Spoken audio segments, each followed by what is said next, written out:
இப்பவே சொல்ல போறீங்களா? எதனால இப்படி ஒரு முடிவெடுத்தீங்க?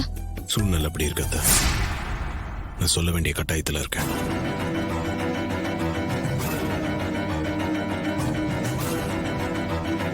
என்ன மாப்பிள ஏதேதோ சொல்றீங்க? அப்படி என்ன கட்டாயத்துல இருக்கீங்க?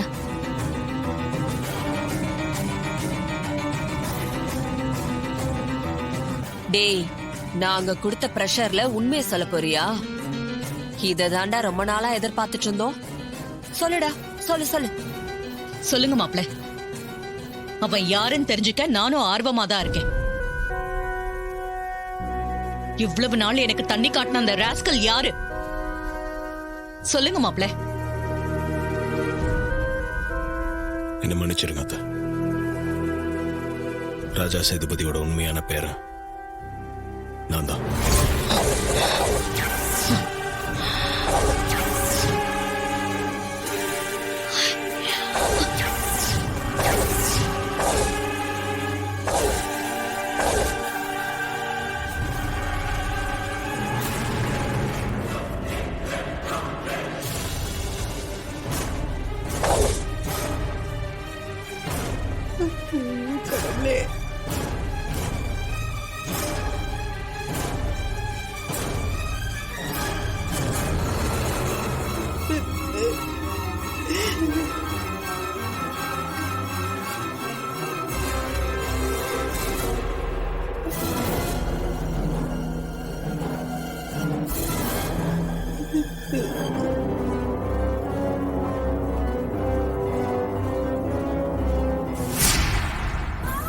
இவ்வளவு நாள் இந்த உண்மையை உங்ககிட்ட சொல்லாம இருந்ததுக்கு தயவு செஞ்சு என்ன மன்னிச்சிருங்க.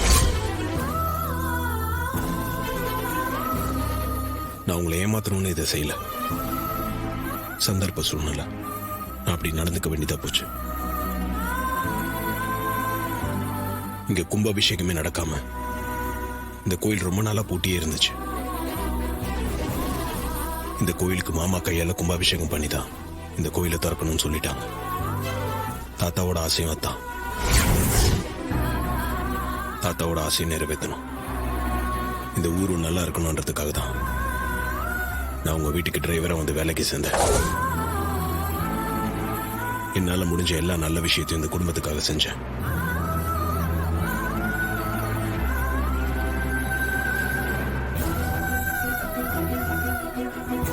என் மேல நீங்க நிறைய நம்பிக்கையும் மரியாதையும் வச்சிருந்தீங்க.